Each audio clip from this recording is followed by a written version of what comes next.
Hello mga convincers, saang mang panig ng mundo kayo naroon ngayon. Sana ay nasa mabuti kayong kalagayan. At welcome sa Usapang Pera Live. At ako ang inyong teacher sa ating PERAaralan, si Sir Vin. So lunes na lunes po ngayon, unang araw ng linggo. Sana po ay good vibes tayong lahat at wala tayong mga problemang mga pasanin. Okay, kung meron man ay nasusolusyonan na natin ito. So ngayong araw, ang ating Usapang Pera Live para sa ating PERAaralan portion, we will talk about inclusive business. At syempre, gaya ng dati, meron na naman tayong guest para pag-usapan ito. At ang guest natin ay syempre kahilera ng ating mga previous guests, no? Governor level, ambassador, dean, ganyan, no? At alam niyo naman ako, ang connection natin talaga naman ay napakaganda. So isang blessing po 'yon. Para naman sa ating emPERAdor segment, mga retired kasambahay, ko ang aking ikukwento kasi 'di ba ang mga naikukwento kasi parati ay mga rags to riches story na hindi naman ito yung regular talaga na nangyayari, parang 1 out of 100,000 yata yung ganoong kaso. So I would like to share to you realistic goals on financial matters or personal finance matters na reachable at saka very practical para hindi tayo yung nagbibigay ng pangako na out of thin air. Okay? Para sa ating PERAphy segment, pag-uusapan naman natin mga dapat gawin kung biktima ka ng investment scam. Ano ba yung mga kailangan nating tignan kung investment scam yung ating papasukan? At ano yung mga magandang senyales ng investment na papasukin natin? So ito ang ating mga topics for this Usapang Pera Live. At syempre, babati muna tayo sa ating mga viewers bago tayo magsimula. Si Rene Endegado, ay sabi niya, hello daw sa atin, watching from Qatar. So, hello sa iyo, Rene. Sana ay okay na okay ka dyan. Si Rene Boy, kayo ba ay magkapatid? Si Rene Boy naman ay good evening. So mukhang nasa Pilipinas si Rene. Tess, happy Monday service watching from Angeles City. Ayan, so hello po sa ating lahat. At si Sheba din ay nagsasabi na hello. Ay wow, down under, katabi ng Australia, ay nanonood from New Zealand. Si Jeffrey nanonood from Saudi Arabia. Si Tess ay nanonood naman. Ay, nag-greet na natin si Tess kanina. Hello daw, sabi ni Sheena. At saka si Ray ay nanonood din from Dubai. So hello sa inyong lahat at sana ay okay na okay ang inyong kalagayan dyan. Okay, sige, nagpapahabol pa yung iba. Si Michelle from Dubai. Meron tayo sa FB ha. Naka-live din tayo sa FB. Jeffrey. Cherry from Cavite nanonood at saka si Alex from Hong Kong. So welcome sa inyong lahat para sa ating Usapang Pera Live ngayong araw. Now, meron akong gustong ibalita sa inyo at medyo ako'y excited kasi meron tayong bagong binuksang product ba to or hindi? Social ibang way to communicate, no, para mapakinggan ninyo ang usapang pera at ang mga payo ko tungkol sa personal finance. At ito ay meron na tayo sa ngayon sa Spotify, o di ba? Social. So meron na po ang hashtag Usapang Pera with Sir Vin sa Spotify. Kung gusto niyo pong pumunta dyan at i-follow, punta lang po kayo sa bit.ly/Sir Vince at i-direct na niyan kayo sa Spotify. At don't forget i-follow natin para magkaroon tayo ng followers doon. Kasi the last time I checked ay 6 pa lang yata ang ating followers. So first time ko ito na ipopromote dito. So sana ay mag-subscribe kayo. Okay? So itong Spotify natin, maganda siya kasi pwede siyang pinapakinggan lang. So habang kayo ay nagluluto, naglalaba, namamalansya, ay pwede nyo itong pakinggan. Parang radyo lang. So all you have to do is go to, yun, no, sabi ko kanina, bit.ly/servants. Tapos makikita nyo na yung usapang pera channel natin, at i-click nyo lang yung follow para kayo ay ma-alert kapag meron tayong bagong episodes na darating. Okay, so pag-uusapan natin tonight, very excited ako, ay tungkol sa inclusive business, at kapag kayo ay may tanong, you can join our live hangout session. This is our question and answer portion of the show. Just go to bit.ly/askservins200817 para kayo ay makapasok sa ating live live segment sa usapang pera natin. Okay, so gaya ng sabi ko, inclusive business ang ating pag-uusapan, at meron nga tayong guest na inimbita para dito, at ito lang naman ang background niya, no? Pag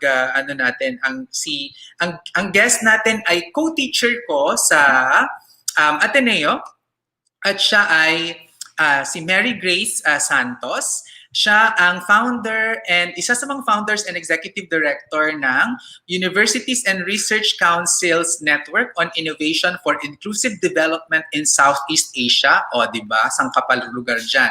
Consultant din siya sa Asian Development Bank, at siya din ay, gaya ng sabi ko, nagtuturo sa Ateneo de Manila University at nagtapos din sa Ateneo. Yan ang ating guest ngayong gabi. So, tawagin na natin siya. Welcome, Miss Grace. Kamusta? Hello, Vince. Good evening. Good evening sa inyong lahat. Oo. So, nasan ka ngayon? Nasa bahay? Saang parte Yes, ng Pilipinas? dito sa Bulacan. I've been here since the start of the ACQ ng March. So, hindi na ako nakaluwas, di ba? But of course, syempre, kailangan din natin i-consider yung, of course, yung health protocols. Kaya, stay put, stay at home para we're all safe. Correct. Okay. So, didiretso na ako, Grace, ha? Pag-usapan naman natin itong inclusive business. Ano ba yung ibig sabihin ng inclusive business? Correct. I guess in a nutshell, ang inclusive business ay isang modelo, no, ay pamamaraan ng pagbuo ng isang negosyo, pero ang distinguishing feature nitong inclusive business ay ito ay targeted para dun sa mga low-income segments of our population. So basically, ang inclusive business ngayon, base dun sa formal na definition na binuo internationally, this is the standard definition of inclusive business. Ito ay isang pamaraan ng papatakbo ng business na ang gumagawa nito ay medium and large scale enterprises or businesses.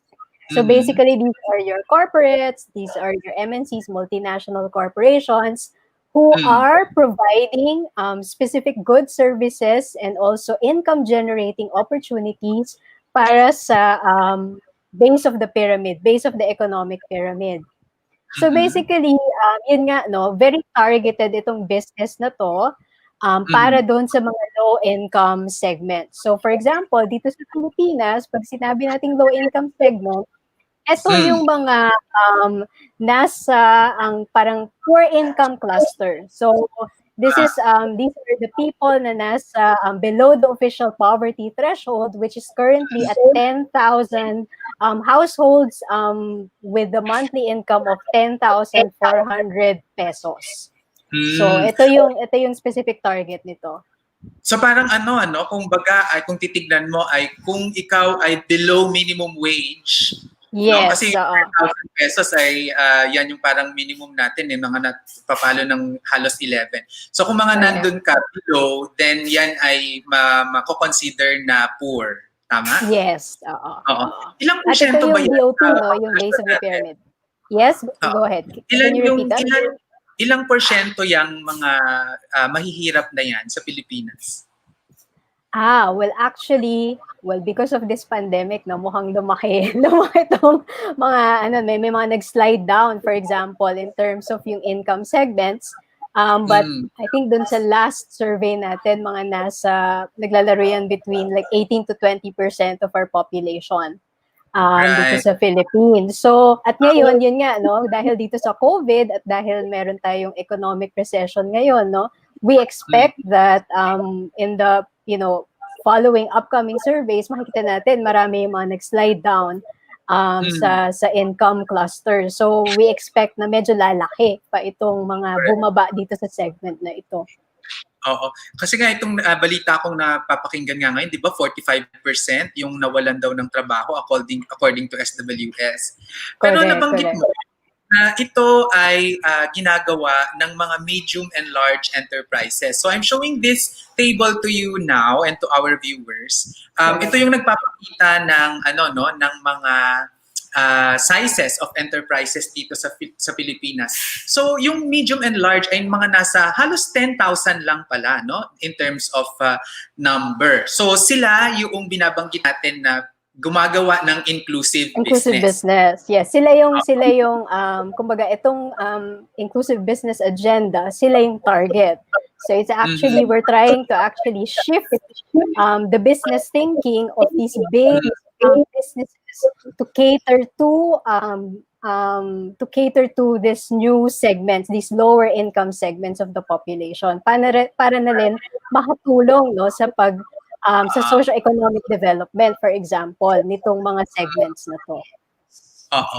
Tapos base dito sa sizes, ito kasi yung sa DTI, except for the last one, no? Ang dinagdag actually ng SEDPI itong tinatawag naming nano enterprises. And I'd like to know your thoughts on this one. So ito yung characteristics ng nano enterprises na hindi kasi siya nabibilang doon sa classification ng gobyerno sa DTI, sa SEC, sa CDA, para siyang nilalamp siya agad sa micro, pero ibang-iba kasi yung characteristics ng micro sa nano enterprises. So ito ay karaniwang mga unregistered businesses at ng mga self-employed individuals na typically ino-operate nila yung business nila mag-isa o kasama yung unpaid family members. At hirap na hirap silang mag-produce ng identification kaya hindi sila makakuha ng kanilang basic services sa SSS, sa pag-ibig, no?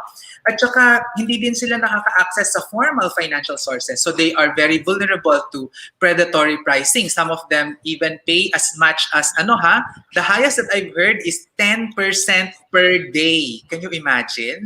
Oh. 10% per day. And they need about 3,000 to 20,000 lang to finance their business. At mga examples nito, mga sari-sari stores, karinderya, na vendors ng banana Q, isaw, taho, mga ganyan. So you think this is a worthwhile classification to aid our government? Yes, oo, definitely.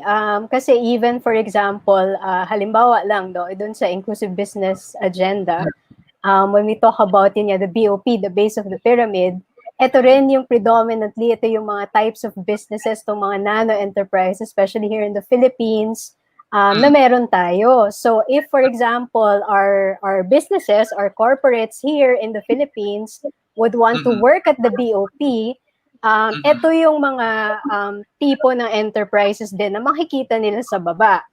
And it would be worthwhile for them as well to design, for example, business models that can effectively engage these unregistered nano enterprises. Like, meron ng mga existing businesses, for example, who are helping facilitate yung, for example, organization of these small enterprises para it would be easier to engage with them. Halimbawa, yung mga groups of, for example, mga co-ops, for example, o kaya they organize mga farmers into organizations para they can source more effectively, hindi lang sa isa-isang farmer, kundi sa isang grupo ng farmers, right?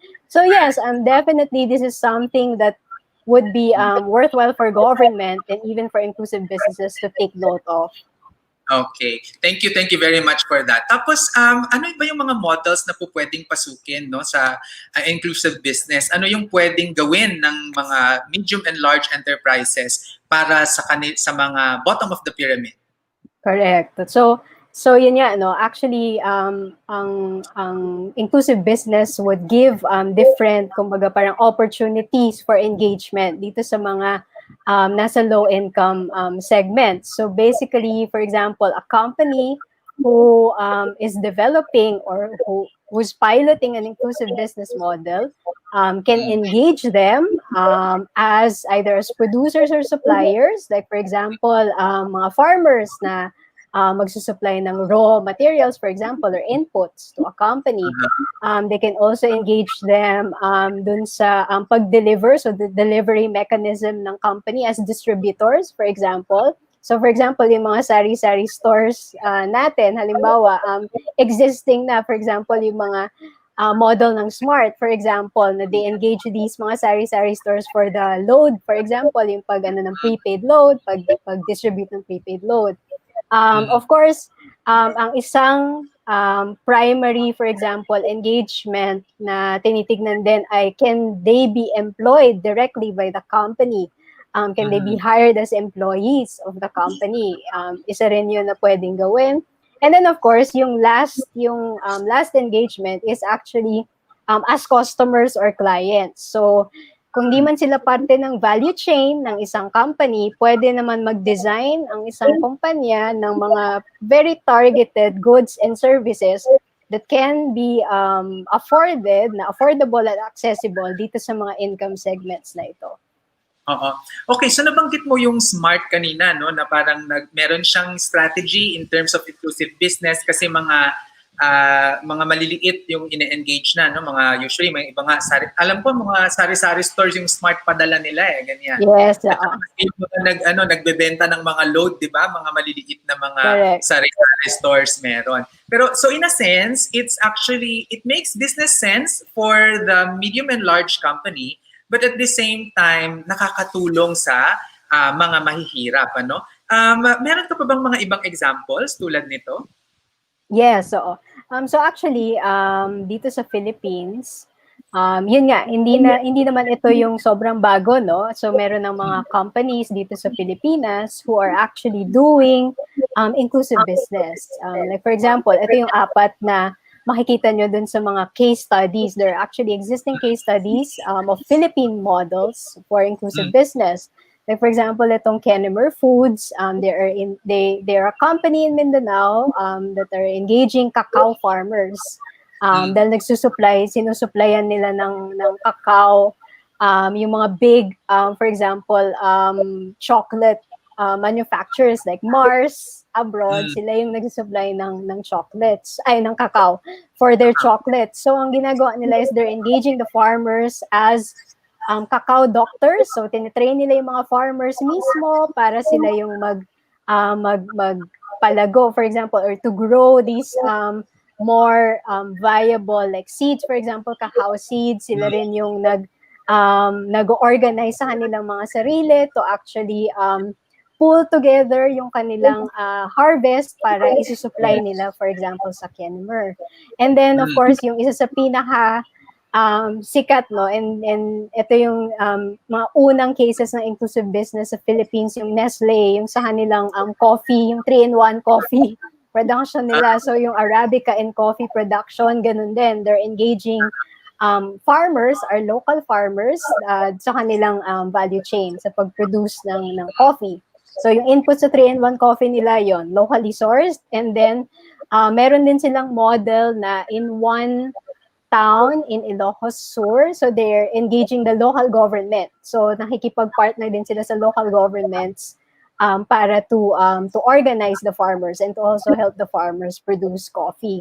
And then, ito yung Generica drugstore naman, malamang ito, kilala nyo to, nakikita nyo to sa natin, no? Na ito yung mga nagsusupply ng mga generic medicines natin, Generica drugstore. Actually, Generica won the Inclusive Business Award in 2017. So, sila ngayon ay, yun nga, no, they're supplying these low-cost generic medicines na mas affordable sa nakararami. And right now, they also have partnered with Ayala Health. So, meron na silang mga stores, parang concept stores na meron ng family doc clinics. So, pwede rin pumunta doon para magkonsulta. For example, libreng konsulta and also mas murang lab test. They can do cheaper lab test. And then, yung dun sa last example naman natin, yung sa Ayala Sedalio Hotel nila. So, this is a new hotel in Palawan. Actually, under ano pa to, no? Medyo under construction. I'm not sure if they already opened. Pero ang model naman nila is yon. So, they will be employing locals in Palawan to as part of the staff of the hotel. And they will also source products from yung local artisans na ibebenta nila dun sa hotels. So yun, so pag nakita nyo, di ba, meron nang makikita mo na companies are already thinking about these models and they are trying to actually implement this in different parts of the country. So yun, so we're actually very happy to see na, kumbaga, may mga companies na gumagawa. Right. So ang ganda ng mga examples kasi as producers, as employees, and then nagpo-produce naman ng products para sa base of the pyramid. So yun yung nakita natin. Pero ano ba yun? Kunwari, meron ba tayong measure na dapat a certain percentage of your business yung nagagawa mo for inclusive business bago ka masabi na inclusive talaga? Kasi baka naman, 1% lang yan ng kabuuang business nila, di ba? Correct. Oo. So actually, yun nga, no, yung ang ano ngayon, ang BOI, Board of Investments, is actually at the forefront of inclusive business promotion dito sa Philippines. So basically, the BOI, the Board of Investments, have actually set very specific criteria. Na halimbawa, for example, ang isang business, for example, should be engaging 20% of its, for example, of its staff ay galing dito sa BOP segment. So parang may gano'n, no?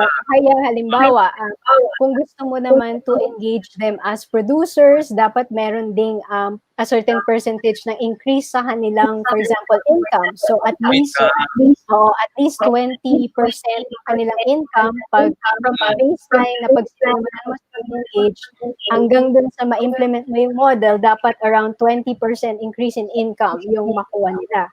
So, our government, the BOI, has already started crafting these criteria to guide companies na dapat ganito, no? Meron tayong standard na ito yung dapat yung ma-meet for you to be labeled or registered as an inclusive business.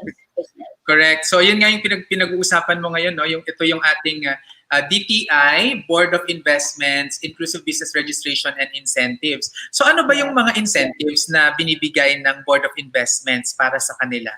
Correct. Well, right now, ang incentive primarily na binibigay ng BOI sa mga companies na magre-register as inclusive business ay income tax holidays. So, so that means, halimbawa, pag na-register ka as an inclusive business with the BOI, so they will give you 5 years. So you should develop a 5-year plan, an inclusive business plan. Tapos you implement it within 5 years, and then the BOI will evaluate your performance. So again, kailangan ma-meet mo yung criteria, no? Very specific criteria na sinet ng BOI. So pag within 5 years, ma-meet mo yung criteria, they will grant you the tax incentive, yung tax holiday. Tapos, pag na-meet mo yon, if you're high-performing inclusive business, bibigyan ka pa nila ng extra year. So parang +1, 5+1 year na tax holiday.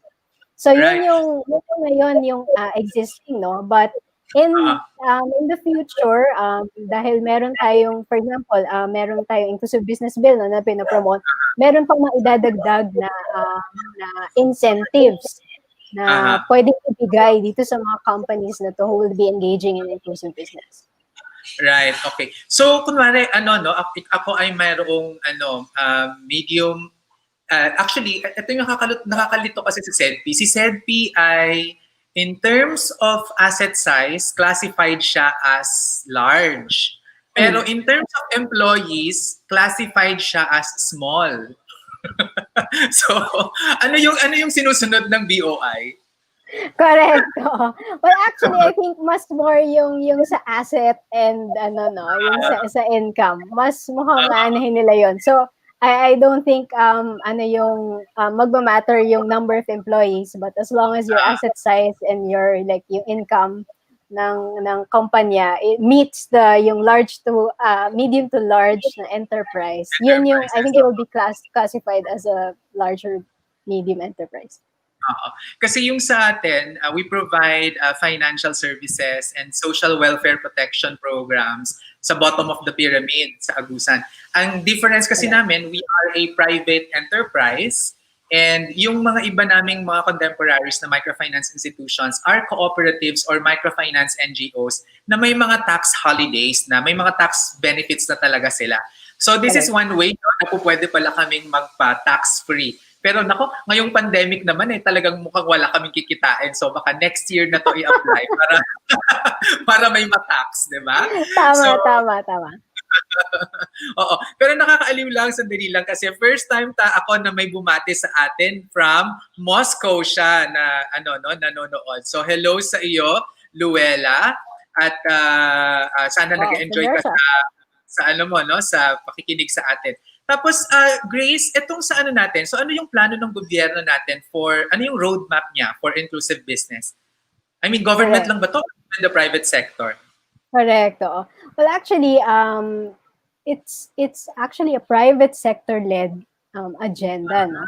So, nauna ang private sector to actually talk about and start designing businesses around the inclusive business model.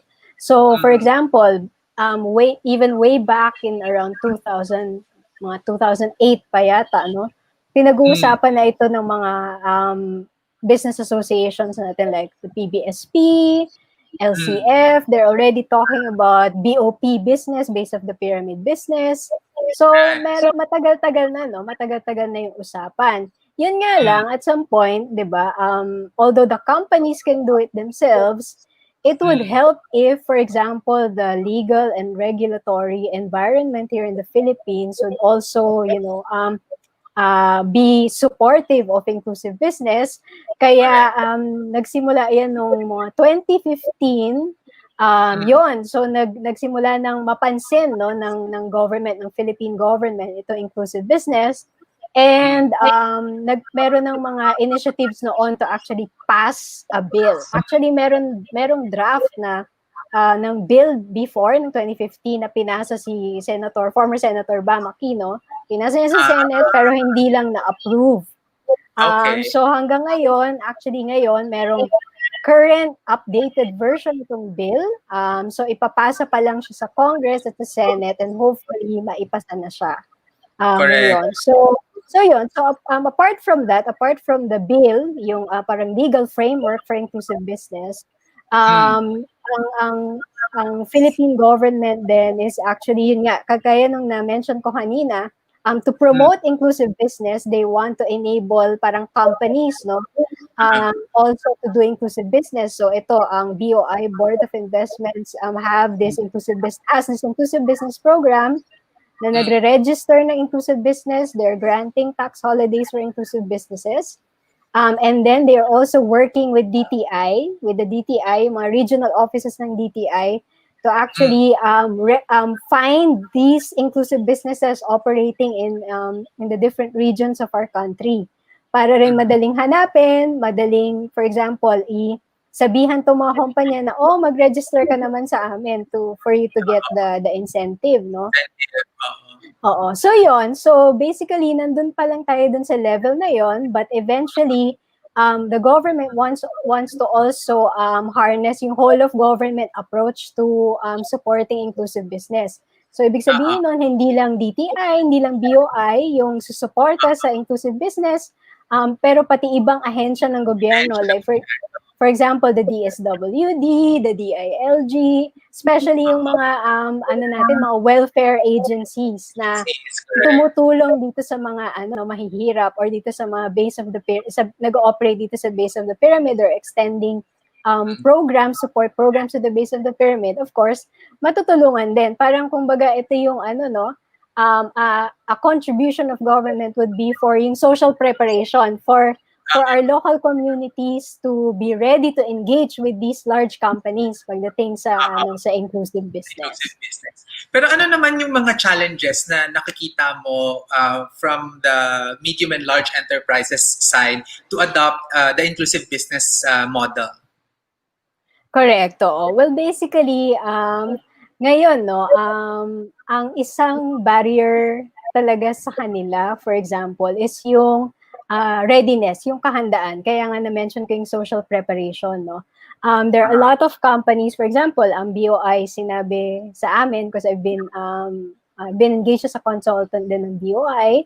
So sinasabi nila sa amin na maraming mga companies na nagsasabi sa amin, ready kami to expand our business lines, for example, na magkaroon, for example, ng BOP engagement, for example, ng business line. Kaso, ang problema lang nila is wala silang mahanap na, for example, ang mga malalaking kumpanya kasi minsan ang requirement nila pag sinabi mong I will source, for example, mga tone-toneladang, for example, vegetables, ganyan. Oo, walang mahana.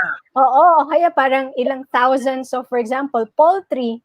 Pag mga small businesses, sabi mo ay yung mga nano like enterprises na yung sa baba, hindi nila ma-meet yung parang sourcing requirement nitong malalaking kumpanya. So yun yung isang hurdle, no, na sinasabi nga natin na parang how can, for example, government assist then into yun nga, yung parang organization of these small enterprises into groups, for example, mga co-ops or associations na can be like formally registered entities na pwedeng formally engaged by these businesses. Tapos yun nga, isa pa rin. Yes, go ahead, Vince. Kasi yung isa nga na may mga estudyante, oh my God, ito na lumalabas na ang katandaan ko. May mga estudyante ako na sila na yung purchasing head, for example, ng mga large companies. I remember meron ata yan sa Nestle din, meron sa Mont Nissin, ganyan.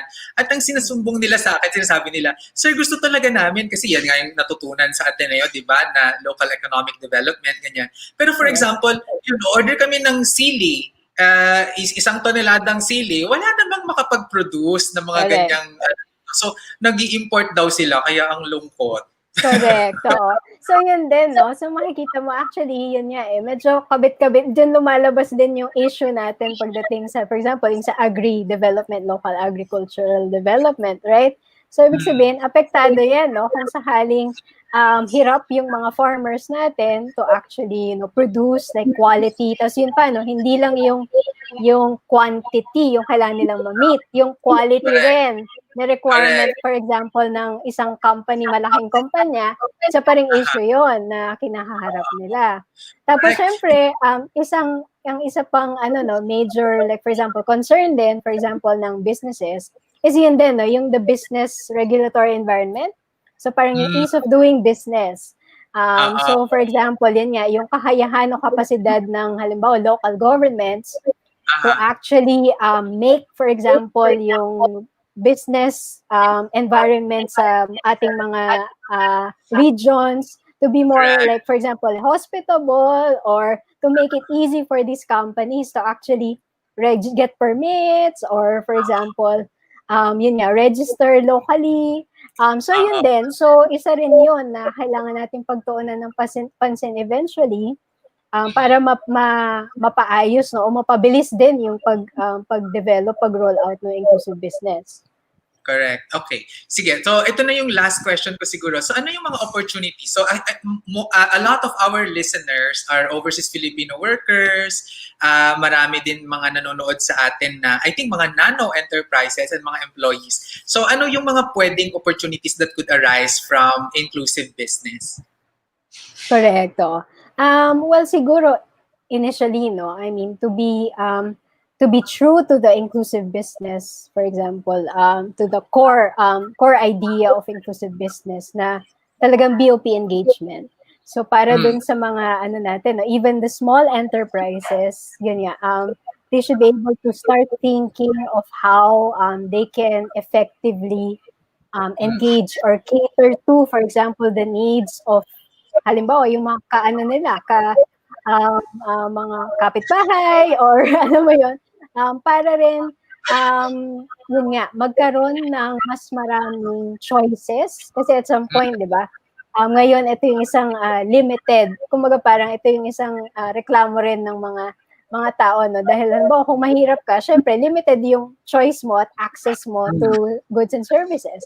So, for example, if even our small enterprises would design, for example, halimbawa, specific price points na very affordable or goods na easily accessible para sa ganitong yung mga mahihirap. At some point, this is actually a new business line. And kikita sila. Kasi sa totoo lang, this is an untapped, it's an untapped segment na willing silang magbayad. Willing naman silang magbayad and to pay for these goods and services. It's just that wala silang choice or wala silang mahanap na affordable and accessible for them. So yun, so if we can design these specific goods and services, it would be a big help. And then also, yun nga ngayon isang requirement lang to engage with big businesses is you have to be a formal business entity. So that means you have to register, mag-register ka sa SEC, mag-register ka, for example, sa DTI, ganyan. So, parang kailangan, di ba, simulan natin yung ganung proseso kasi it would mapapabilis if you want to engage with these bigger corporations. When they open up, for example, when they open up opportunities for engaging small enterprises or small entrepreneurs, once you're registered and once you're a legal entity, that's your, kumbaga, entry point. That's your first step towards engaging. And yun, syempre at some point, you have to have your, sustainability, like yung plan. So how to, kasi diba, eventually then, itong mga big companies na to, they would want na ang i-engage nila ay yung meron ng pathway to growth. So ano yung vision mo to actually expand, for example, later on, or ano yung mga business innovations na gusto mong i-introduce for you to be able to offer your goods or services more effectively. So yun din. So I mean, I guess it's the basic advice that I can give to yung mga nakikinig natin na micro entrepreneurs or small entrepreneurs. Kaya very important talaga yung governance dito kasi ang epekto nito ay yung ease of doing business, di ba? Yes. Tanggalin ng red tape, tanggalin ng corruption, mga ganyan. Correct. So, kabit-kabit talaga. So, thank you very much, Grace. At pinaunlakan mo kami sa aming imbitasyon sa iyo ngayong gabi. At sana ay talagang matapos na ang COVID na to at nang makapunta na tayo sa Ateneo at makapagturo. Tama. At yun at some point makita mo rin, no? I mean, I think this is also the right time to actually start promoting more inclusive businesses, lalo na dito sa situation natin, we're in a recession at ang maraming mga taong nangailangan ng trabaho or pagkakakitaan. If we have our local businesses, if they think more inclusively and then they will hire local, they will expand their business lines sa baba, then I think makakatulong yun sa atin. And we will easily recover afterwards if we just adopt, for example, more inclusive business thinking. Correct. It just entered my mind, no? Kasi noong weekend, I was thinking, kasi meron kaming Facebook ads na budget. Tapos, di ba, ang dami-daming mga kontrobersiya ngayon sa Facebook dahil sa mga fake news, ganyan. So, tumigil kami sa pag-Facebook ads. Pero the reality is, kailangan talaga naming mag-push ng ads. So, I posted in my social media dito sa ating sa Facebook, Vince Rapisura, no? At ang sabi ko, may budget kami for Facebook ads, pero okay kaya ito na gamitin na pera instead na sa Facebook ibinabayad, babayad tayo ng mga convincers who will promote the videos, who will promote the So, parang during the time na naka-lockdown tayo, ay at least may kumikita pa rin. Is this, medyo na ba to? Is this an inclusive business move or kulang pa? Well, actually, it's a start, no? It's a starting parang kumbaga strategy.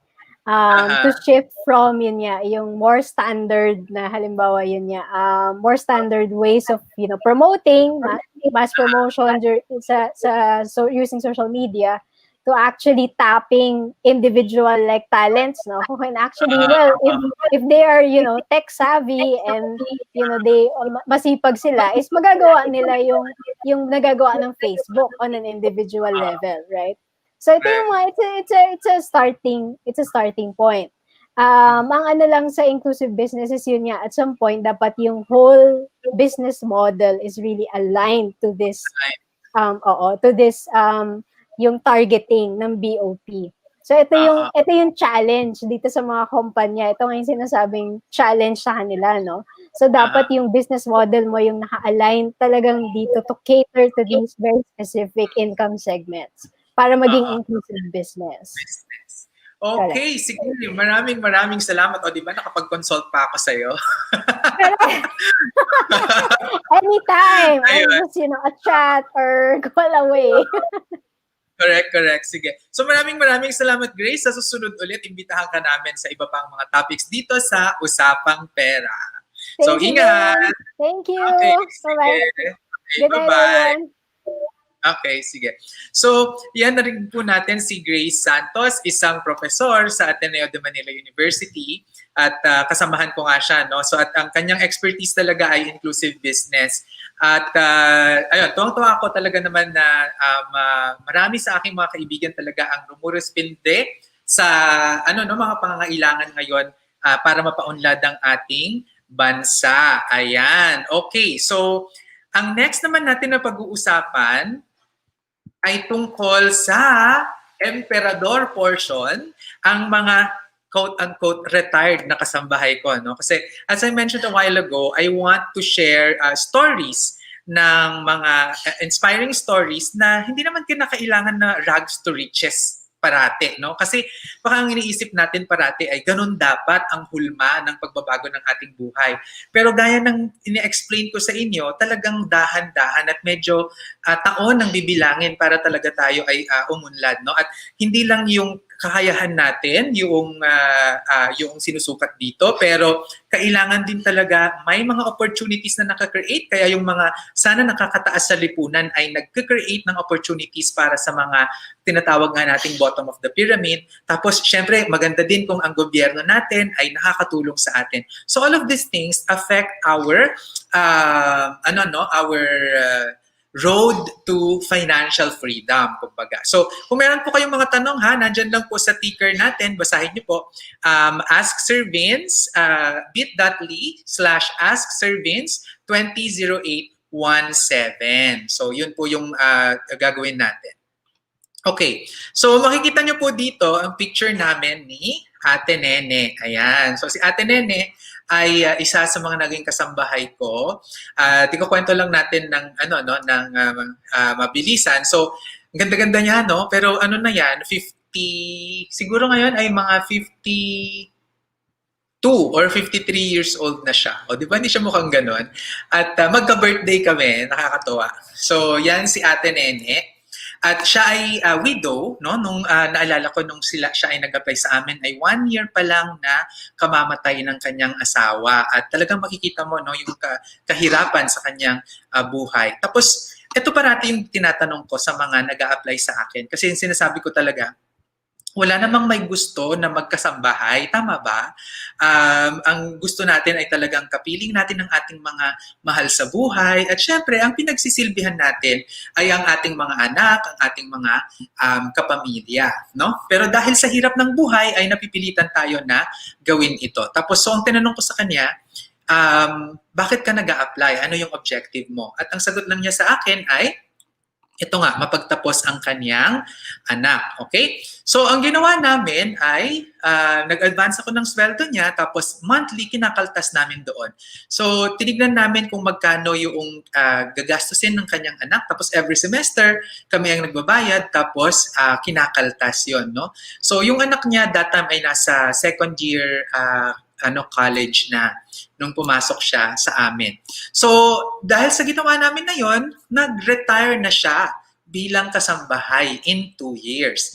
So ang sabi ko kasi dapat hindi nagtatagal yung mga kasambahay sa akin kasi feeling ko I'm failing as a development worker kung ang mga kasambahay sa akin ay nagtatagal ng matagal. Ibig sabihin hindi nag-i-improve yung kanilang pamumuhay, di ba? So yan yung kwento ni Ate Nene. Ito namang susunod ngayon ay nakakaaliw din to, no? Itong susunod natin. Itong susunod ay si oh my God, ano nga ang pangalan nito? Nakalimutan ko, oh my God. Okay, si Joy. Ayan, si Joy. So si Joy naman ay teenager naman siya. So namasukan siya sa amin at si Joy ay taga Mindanao. So siya ay isang teenager at hindi siya nakapagtapos ng kanyang senior high school. So yun din, tinanong ko bakit siya papasok at ang sabi nga niya ay mamamasukan siya dahil gusto niyang mag-senior high school. So si Joy ay ang ginawa namin sa kanya ay nagkaroon kami ng savings program for her. So buwan-buwan ay chinecheck ko talaga kung may natitirang pera according sa aming usapan sa kanyang sinusweldo. So hindi po pwedeng ipapadala niya lahat. Ang usapan namin ay kalahati, may iwan sa kanya, no? So after 2 years, retired na rin siya ng kasambahay at nakapag-ipon na siya ng kanyang pera. That would be enough para matapos ang kanyang senior high school sa probinsya. Actually, ang gusto nga namin dati ay mag-aral siya dito habang siya ay namamasukan sa amin. Pero parang hindi niya bet ang school dito sa Manila. Gusto niya talaga sa probinsya. So, yun. At ganun din si Ate Nene, no? Na nung after 2 years, ang sabi niya sa amin ay, Sir Vince, gusto ko pa talagang mag-work for you.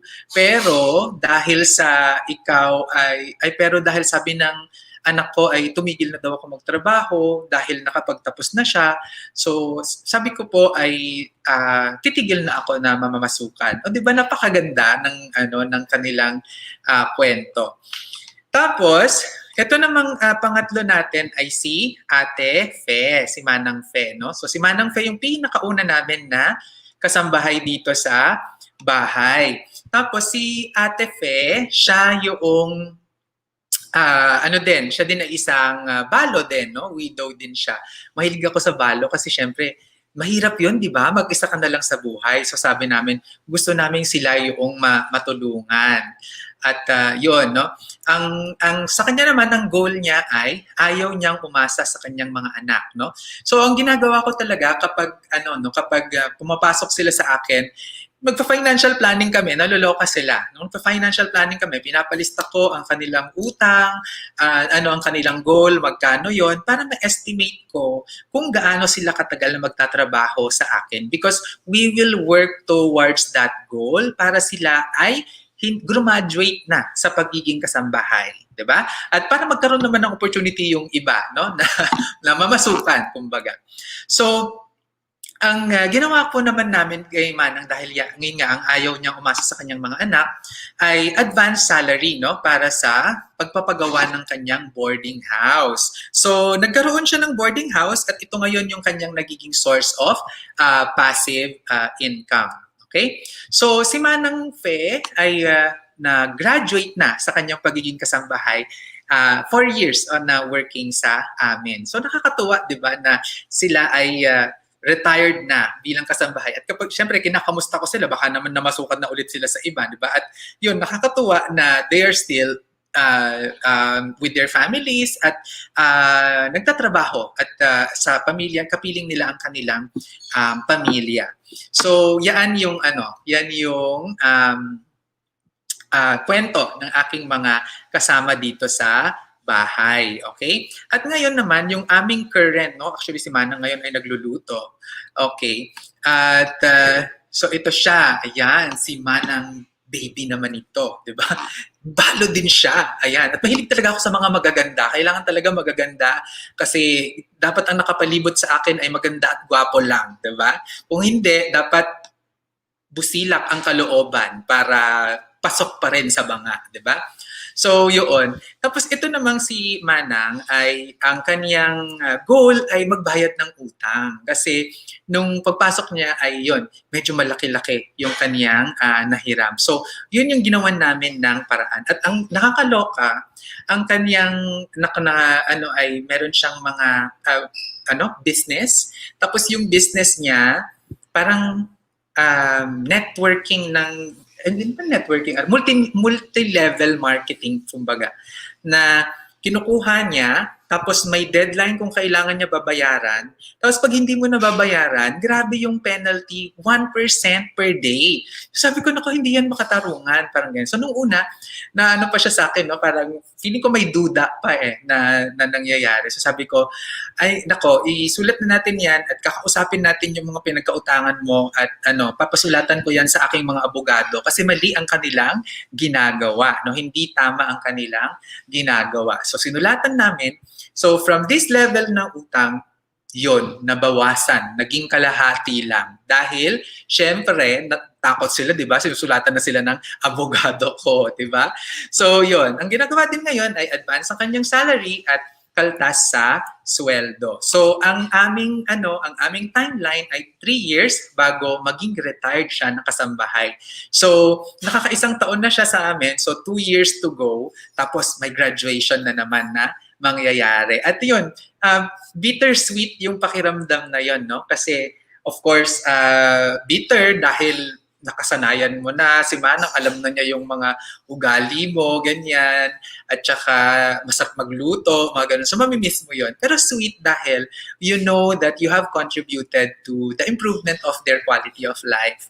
And, na nakaka-spread ka ng iyong blessings, kumbaga.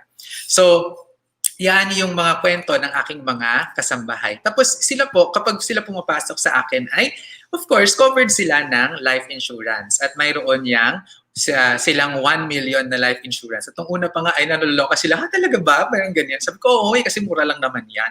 Di ba, marunong ako dyan. Kasi sa opisina po namin, meron tayong group life insurance na for our 75 staff. At dahil maramihan at grupo, murang-mura lang natin siya na nakukuha. Tapos meron din siyang health card. So 80,000 ang kanyang health insurance. At nagpapa-check up siya every year. Meron siyang annual physical exam, mga ganyan. Tapos kapag siya may nararamdaman, pwede siyang pumunta sa hospital at on her own, 'di ba? Ayun, at syempre, sinusunod din natin ang ang law sa SSS Pag-ibig at saka sa PhilHealth. Ayan. So, bakit ko 'to ginagawa? Kasi ang mission ko talaga, ang mission statement ko ay ito, no?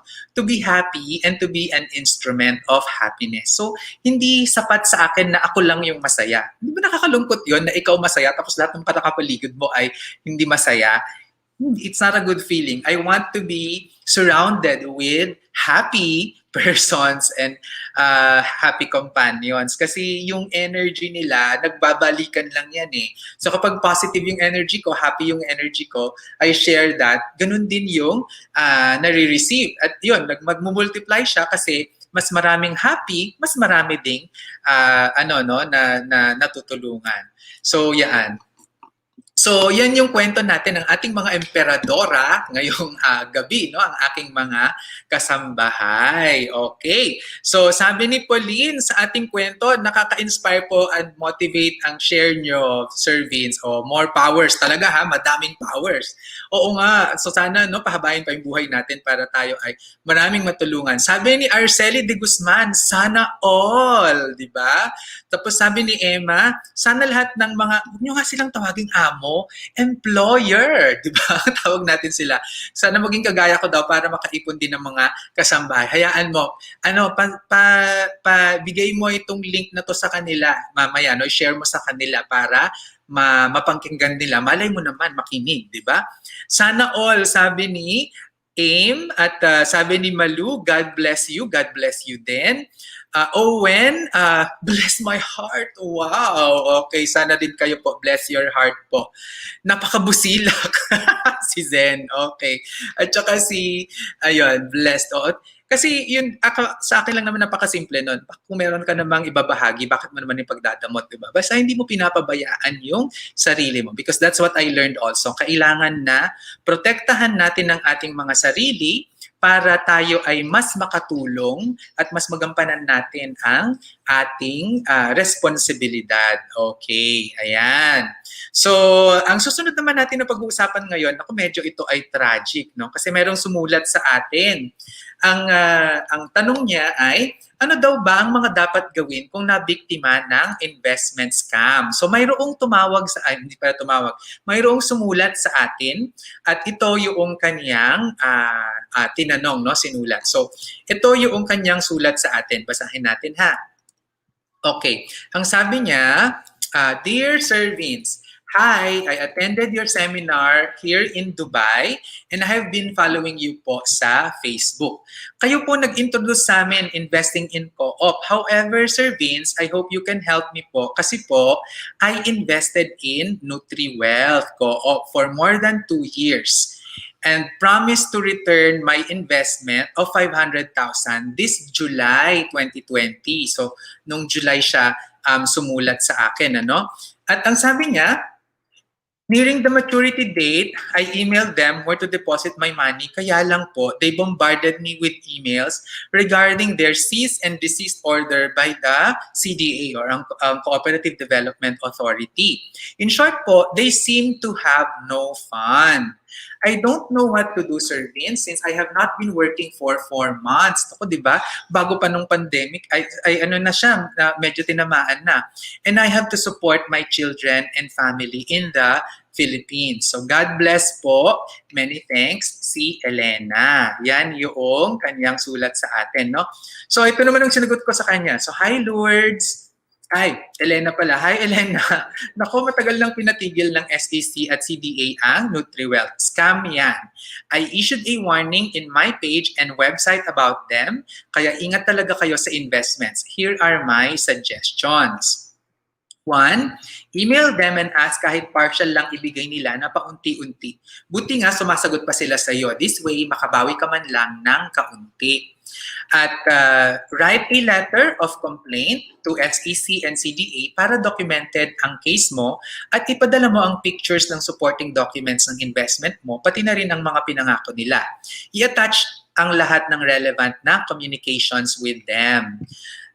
This is an expensive lesson to learn na mas pinabigat pa ng pandemic. I hope next time na mag-invest ka ay kumonsulta ka sa mga ine-endorso kong mga kooperatiba dahil marami talaga ang hindi maganda ang kanilang operations. So good luck at yon. So yun yung kanya, ayan yung aking response sa kanya, no? So yun pong ano natin, yun pong binigay natin, no? True that I promote. It is true that I promote cooperatives here in the Philippines, pero hindi ko naman po pinopromote na kahit anong kooperatiba lang, di ba? So usually, di ba nga ako ay may mga pinopromote na specific mga cooperatives, ang United Sugar Planters of Davao City, at Davao, ang Panabong Multipurpose Co-op, ang Pantukan Chess Club Co-op, ang Tagum Co-op, ang Samulco, ang ano pa ba? Madami pa. So, meron ako niyan, no, na listahan. So, pumunta lang kayo sa Vince Rapisura, Messenger, at i-type nyo ang top co-op. Lalabas yung mga ine-endorso ko talagang mga kooperatiba dahil ito ay mga tried and tested ko na. So, hindi porke kooperatiba, yan ay okay na. Okay? So, kailangan po talaga tayo ay maging mapanuri. Kaya, ang gusto ko ngayon i-discuss sa inyo ay paano ba pumili ng okay na kooperatiba? How to choose a good cooperative? So, ang una natin na kailangang titignan ay dapat siya ay may score ng co-op pesos na greater than 80 points. Usually, ay ang mga malalaking kooperatiba ay ino-audit ng Cooperative Development Authority gamit ang Co-op Pesos at nabibigyan sila ng score na ganito. No? At dahil kulang ang tao sa CDA ay hindi ito taon-taon na nagagawa. Pero kami, we do our own Co-op Pesos score analysis. Kaya kami ay bantay na bantay talaga namin ang mga kooperatiba na ine-endorso namin. So, makikita nyo po yung mga mga ine-endorso namin dito. Ayan, no? Pumunta lang kayo sa SEDP, Vince Rapisura message. Tapos type nyo yung SRI options at lalabas po ang mga kooperatiba doon na sinusuportahan natin. So yan, no, Co-op Pesos score ang hanapin. Pangalawa, dapat at least 10 years old na yung kooperatiba na pinapasok natin. No? Kapag tinignan mo itong si NutriWealth, ay naku, wala pa nga itong 10 years old nung marami ang mga actively nagpo-promote ng mga ganyang mga schemes na bagong register pa lang. So be very, very careful with those. Kapag hindi pa umabot ng 10 years sa akin, tapos nang hihikayat na ng investment na ganyan, ay talagang medyo allergic ako. Kasi nasaan ang track record, di ba? At dinadaan tayo sa magandang marketing at dinadaan tayo sa mabubulaklak na mga pangako at mga salita para tayo ay mag-invest sa kanila. So, dapat titignan natin kailan ba ito narehistro at ito ba ay at least 10 years old na. Just to be very, very secure and be very, very sure about the about the establishment. Tapos, titignan din natin na yung mga co-op na pinipili natin, ang kanilang headquarters ay pagmamay-ari talaga nila at hindi ito nirerentahan lang. Kasi kapag nirerentahan lang ito, madaling lumipat, madaling mawala, di ba? Pag i-terminate lang nila yung kanilang agreement with the landlord, wala na. Pero kung pagmamay-ari nila yan, talagang makikita mong sure na taga dyan talaga yung organisasyon na yan. So, yung kooperatiba na yan. Kaya ako lagi kong tinitignan, no? Tinatanong ko kaagad, sa inyo po ba itong headquarters na ito? O kaya, ay, ang ganda naman po ng building ninyo, kailan nyo po ito na ipatayo? O, di ba? Para naman hindi mo diretsang tatanungin na, sa inyo ba to? Di ba? Ayun. Kasi minsan sasagot nila sa iyo ay nako, napatayo namin ito noong 1980, 1990, mga ganyan. O kaya sasabihin nila ay nagre-rent lang kami dito. So, yun, makukuha mo na yung impormasyon tungkol doon. Okay? Tapos, lagi po tayong kukuha ng kanilang annual report. Ang mga maaayos na mga organisasyon ay mayroon silang mga annual report o kaya ay nilalabas nila ang kanilang mga audited financial statements. Ang sinasabi ang ibig sabihin ng audited financial statements ay ito ay kinukuha or ito ay isang dokumento na pinapakita kung ano ang kalagayan financially ng isang organisasyon at outsider ang gumawa. Kaya tinatawag na external audit yun. At itong external audit na to, mas maganda kung galing sa Big Four audit firms o kaya mga Big Four audit firms o kaya naman ay doon sa mga listahan ng accredited auditors ng Securities and Exchange Commission o kaya ng CDA. Pero ako, ang una kong tinitingnan ay sino ba nag-audit niyan? Dapat nandoon sa Big Four. At sino ba yung Big Four? SGV o kaya Ernst & Young. So sila dati yung aking auditor for 8 years. Sunod ang PricewaterhouseCoopers o kaya ang Isla Lipana. Sila ang auditor ko ngayon. Pangatlo ang KPMG at pang-apat ang Deloitte. So yun yung mga apat na malalaking auditing firms, no? So titignan natin ang kanilang annual report tapos basahin nyo kung ano yung mga nandun kasi usually mababasa natin sa financial statements at saka sa notes to financial statements kung ano yung nangyayari sa kooperatiba. And this should be freely given. Hindi ito yung parang, naku, susulat ka pa at magpapaalam ka pa. Hindi. Yung mga organisasyon na talagang transparent ay talagang readily available ang kanilang mga financial statements. Kaya kami po, kung i-check ninyo ang aming website sa sedp.com, nandoon po ang aming external audit reports. Makikita nyo po, very transparent. Since the beginning, uploaded yan. Okay? So, dapat ang piliin din natin ay yung mga kooperatiba na walang advisory o warning galing sa Securities and Exchange Commission at saka sa CBA. So ako po, kapag mayroon akong nakikitang ganyang mga warning, ay agad-agad kong inilalabas sa ating mga social media accounts. Kasi ako, ang tingin ko, responsibilidad ko na maging amplifier ng mga warning na nanggagaling sa gobyerno, lalong-lalo na kung sa SEC at saka sa CBA dahil usually ito ay involving ng mga investments. Okay. So, ang gawin nyo lang po dito ay pumunta kayo sa website ng mga ahensyang ito ng gobyerno at i-check nyo baka naman mayroon ng nakasulat na advisories against them. Okay? So, kung kayo po ay interesado na makita kung saan ako nag-i-invest sa kooperatiba at makisali sa ating joint venture, you can participate in our socially responsible investments. You contact us via Vince Rapisura Facebook Messenger and send join said P para makita nyo po yung proseso at para makasama kayo sa aming programa. Okay? Tapos ngayon naman, paano ba natin i-check kung ang isang investment ay scam? Marami kasi talaga sa totoo lang nabibiktima ng scam dahil gigil na gigil sa kita, no? So parang pagod na rin siguro sa kahirapan kaya talagang napapasukan ng investment. So, kung kayo po ay mga tanong tungkol sa investment, you can freely join me. And this is pag-usapan natin baka kayo mayroong personal experience at meron kayong gustong idagdag sa mga sinasabi ko, no? So, paano ba tayo mag-check sa mga investment scam? So, unang-una, kapag nagpapangako sa iyo ng napakataas na fantastic returns o nakita, yan ay malamang, no? Too good to be true. Yan ay scam, okay? At tapos nang tatanong sa akin parati ay, so paano mo ba makikita, Sir Vince, na masyado nang mataas ang ipinapangakong kita? Sa akin anything above 20% per annum is already a warning sign. Kasi napakataas na talaga ng kita na yan. Imagine nyo 20% yung bibigay sa'yo. Magbabayad pa yan sa pagpapagawa ng produkto o kaya ng serbisyo. Magpapasweldo pa yan. Meron pa yang overhead, renta, utilities, transportation, communication. Diba?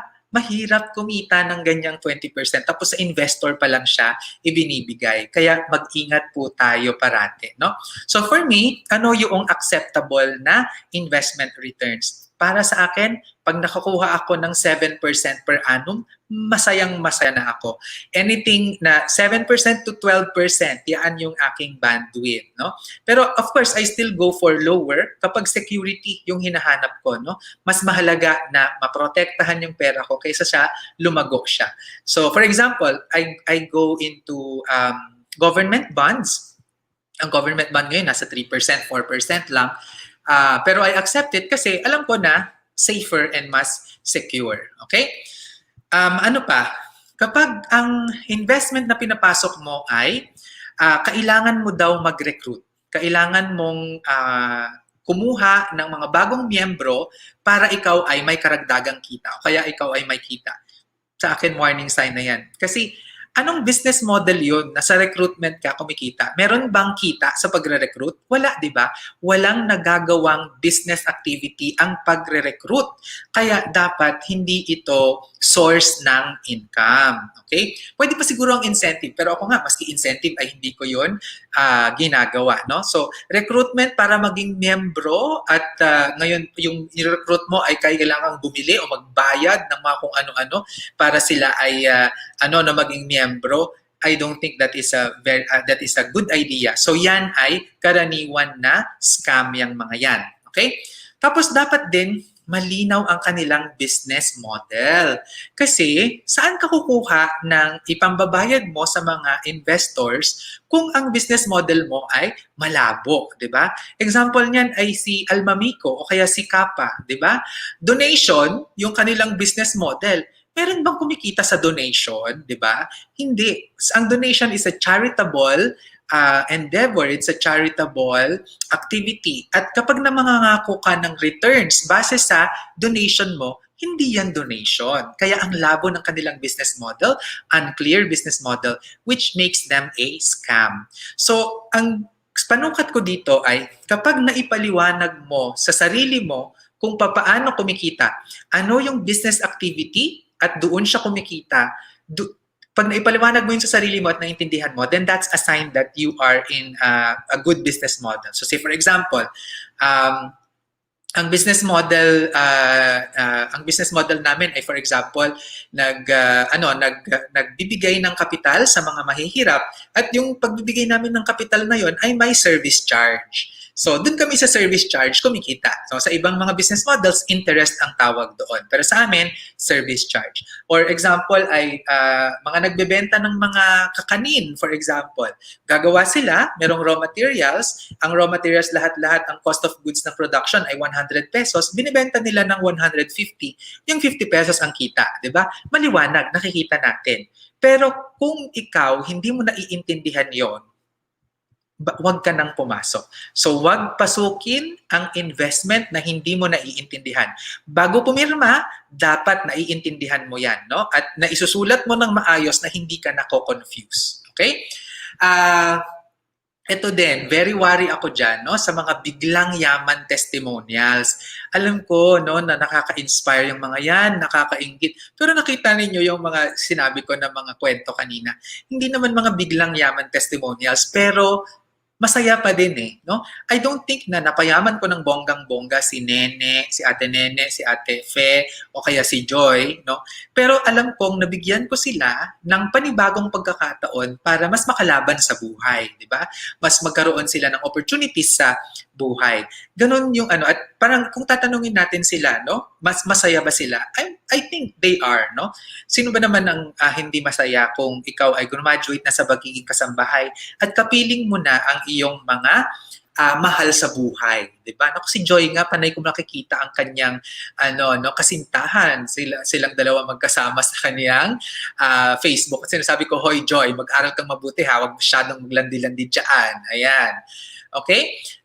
Tapos kung masyadong madali at mabilis ang pag-i-invest na nagaganap, medyo nakakaduda din yan, ano? So kailangan ay meron tayong proseso na sumusunod sa rules and regulations ng SEC. Katulad kami sa Anti-Money Laundering Council, kailangan talaga maayos ang aming application forms na nakikita, no, kung saan ang income sources, may verification process kami bago makakapag-invest, ano? So, yan. Tapos, yung mga nangangako din na risk-free daw ang investment, no? Wala pong investment na walang kasamang panganib or risk, no? Ang risk kasi, yan yung probability or tsansa na maaaring mabawasan o mawala ang investment mo. So, lahat po ng investments ay mayroon yang risk. Mayroong kaakibat na panganib na maaaring mabawasan o mawala ang investment. Maski sa bangko, maski sa gobyerno, no, naglagay tayo sa MP2, kung ang gobyerno ng Pilipinas ay mabankrupt, mawawala yung ating ininvest sa MP2. Kaya dapat napakahalaga na mamili tayo ng mga mabubuting leader talaga, no? Ayun, tapos kapag ang detalye ng mga ng investments ay hindi malinaw publicly or hindi siya readily accessible online. Kaya ito ay dapat ay imbestigahan pa natin at kumuha pa tayo ng maraming impormasyon dito. Okay? Kapag ang isang investment ay tax-free din, no? Magtaka tayo dyan. So kami actually ay nagbabayad ng tax sa mga investments na pinapasok natin sa mga joint ventures. So, for example, yung ating rental joint venture ay nagbabayad tayo ng 7% tax sa gobyerno para dyan. Yung kinikita naman natin, dahil tayo ay nasa joint venture, kanya-kanya tayong declaration sa ating income, tax return, at depende sa ating income tax bracket ang magiging tax natin dyan. Okay? Sana wag tayong maging gaya-gaya putumaya kasi sa totoo lang madami ang pumapasok sa mga investment dahil naengganyo sila ng kanilang mga kaibigan o kaya kanilang mga kapamilya. Hindi dahil sa marami ang pumupunta dyan, ibig sabihin sila ay tama. kaya kailangan talaga tayong maging mapanuri, tayo ay mag-imbestiga at kumuha ng mga maraming impormasyon para maayos talaga ang ating maging desisyon sa pagpasok sa mga investment. So i-erase natin ang fear of missing out, ang tinatawag na FOMO, di ba? Na nako, baka ako na lang ang naiiwan, ako na lang ang wala dyan. Ay, di bali na. Marami akong experience na ganyan, no? So sila, ito, yung mga LSE dyan sa Dubai, yung mga estudyante dyan, ng mga tinuruan namin, na nga, sama-sama ng loob ko dahil nga nagpo-promote tayo ng investment sa kanila, tapos sa kooperatiba ito, tapos hindi tayo sinunod, at ang mga pinuntahan nila ay mga restaurant dyan dati sa Dubai. So ano nangyari? Ayun, nagsisasara ang mga restaurant na yon at wala na sila ngayong investment. So, noon kasi ang pinangako sa kanila, mga 15%, 20%, ganyan daw, di ba? Ako naman, ang mga investments na pinishare natin ay mga nasa 7% hanggang 10% yung returns na nakukuha. Siguro sabi nila, ay boring yung kay Sir Vince. Pero alam niyo po, ang aking investment strategy, the best investment strategy is it should be boring. No? If you're getting excited too much, then there may be something there. Kasi medyo feelings na yung nag-overcome sa'yo. No? So, i-erase natin yung fear of missing out because I know that there will be opportunities that will come when you are already ready. Meron at meron yan para sa atin. Kaya huwag tayong manghihinayang. Okay? So, yan ang ating discussion for tonight, no? So titignan natin yan yung how to check investment check investment scam. So ang susunod po natin na tatalakayan hopefully in the next coming Usapang Pera Live ay ano naman yung dapat nating gawin para ano yung mga steps na ano yung mga itatanong natin, hahanapin natin to make sure na legit yung ating papasukan na investment. Okay? So, babati lang po tayo ulit at baka may mga nagtatanong sa atin. So, tingnan lang natin ito. So, sabi ni Pia, hello, Sir Vince. Watching all your videos inspire me to fix and manage our savings and investments properly. Malapit na ako mag-invest sa SEDPI. I am a fan from Riyadh. God bless you. Okay, God bless you too, Pia. And si Emma naman, ako Sir Vince, ang dami kong nasayang na pera sa networking noon. So sana Emma, wag mo nang ulitin yan kasi lesson learned yung mga yan. So ibig sabihin, dapat matuto ka na. Kasi kapag hindi pa rin, ay nako, di ba? Ibig sabihin, hindi tayo nagla-learn. Okay? Watching from Las Vegas, Nevada, si Helen. So hello sa'yo. Happy Monday, Connie. Happy Monday. At si Emma, ayan, salamat, marami daw natututunan. At si Cha, na isang registered nurse, ay nag-hello sa atin. So hello din po sa inyong lahat. Okay. So yun ang ating episode ngayong gabi sa Usapang Pera Live. Sana marami kayong natutunan. Ako si Sir Vince, dito sa Pilipinas, nagsasabing ang pagyaman na pag-aaralan.